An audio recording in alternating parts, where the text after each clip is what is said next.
Good afternoon from Constitution Dock in Hobart, and as you can see, a really beautiful afternoon. Bit of a cracker really, Wendy, to be arriving in this weather. We thought we'd just give you a little bit of an update on the race. We'll give you a little bit of an idea about who's who down the track. We'll talk a little bit about the weather. But first, Wendy, I think we should talk about the start. Yeah. I mean, that was an absolute blinder, wasn't it, yesterday? And it was sort of all sorts of mayhem all the way down. And you were right in the thick of it. What was that like for you? Oh, it was incredible. We were right in the thick of it because we were on an official media boat within the exclusion zone, and we were so close to those yachts. It was incredible to watch them tack and weave in between each other like that. Was amazing. And when you're that close to the boats, you can really see and hear how powerful those yachts are. And you can hear all the crew communicating with each other. The trust that they must have for each other to take on the Sydney to Hobart must be remarkable. And an awful lot of shouting going on, judging from the onboard stuff. Yes, it was very loud communication.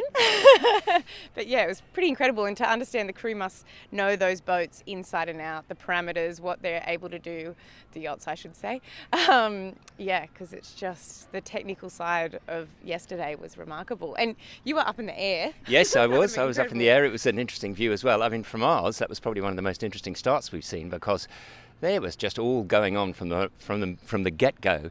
All of the 100-footers, none of them really had a great start. Probably Wild Oats the best of them. Comanche virtually stalled. She got so stuck at the back getting locked in on port tack.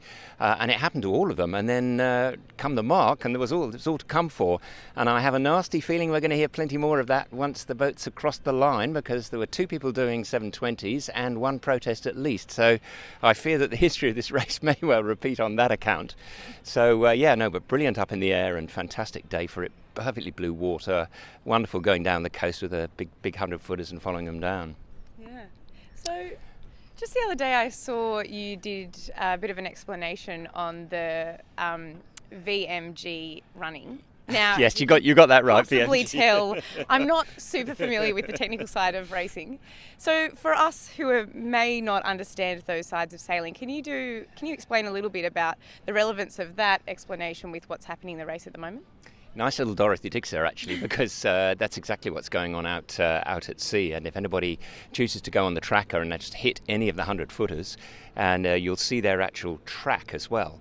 And sure enough, and we talked about Peter Eisler's expedition software routing, where he was sort of showing what they might do, and it's basically being lived out. So the 100-footers are miles east of the rum line. So effectively the rum line's that straight one that goes between the two, and typically on this race your east last year was weird. It went west a little bit because of the wind conditions, but they're about 100 nautical miles east of that on a huge sort of run down to the southwest. And in fact, I think Andu Comanche's just recently turned back in and heading down, and will work her way down to Tasman Light. And what Mark Bradford was talking about and others were talking about is those skinny boats just doing slightly shallower, longer lines in VMG. I was explaining to you earlier that idea about getting the right balance between the speed and then distance towards the mark. Interestingly, Wild Oats has done that, but Blackjack seems to have hung in with Law Connect, and they're all pretty close. They're all within an hour or two of each other. We'll sort of see how that pans out. So that's where we've got to on VMG. Yeah, and what would you say are the key points of interest in this year's race so far? Oh, plenty. Well, the start was one, definitely. I think at the moment it's what the weather's doing, because it's just varying so much. If you follow any of the sort of the BOM, or I use predict wind, it's incredibly volatile. And indeed, Mike Green off Quest was saying before the start that it's not settled at all. And sure enough, the high ridge, which was sort of coming in off the bight now, which was going to go either side of Tassie, is now dipping below, and that's changing all the patterns. But that cold front is coming, and it's coming somewhere around sort of afternoon Wednesday. So afternoon tomorrow, yes, just get my days right. And that's really the gate. And what I mean by the gate is that the smaller boats, if they can't get through that, then it's sort of game over for certainly overall, and division win may be tricky as well.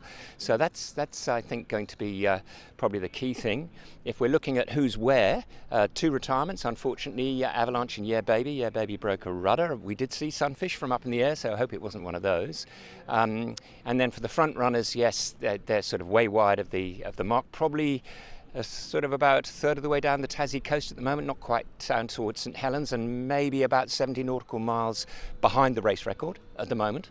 The followers, there's a little huddle of TPs. The new generation TPs are all together, TP52s, and they're doing sort of anywhere between 15 and 20 knots. I reckon that's going to just build and build during today. And then tomorrow will be pretty full on, they'll be getting 26, 27 knots of breeze, and that's pretty full on, so it's going to be big there. One of the interesting stories, when we were flying back of the fleet yesterday, you know about Crux and Carlos Eidos and that fantastic little 30-footer, and everybody else was heading south and they were going north. And we go, what's going on? And they had full sail on. They were really sailing as hard as they could going north. And we thought, well, that's not retiring. So we had a look at their tracker this morning, and I don't know for certain, but if you look at the tracker, it looks like they missed the sea mark and had to go back. And they were down at well south of Bondi.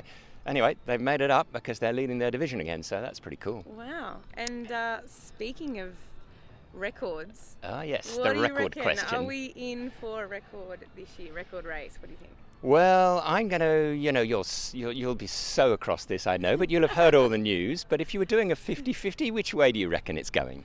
I'm going to punt for a record just because it's way more exciting at the finish line.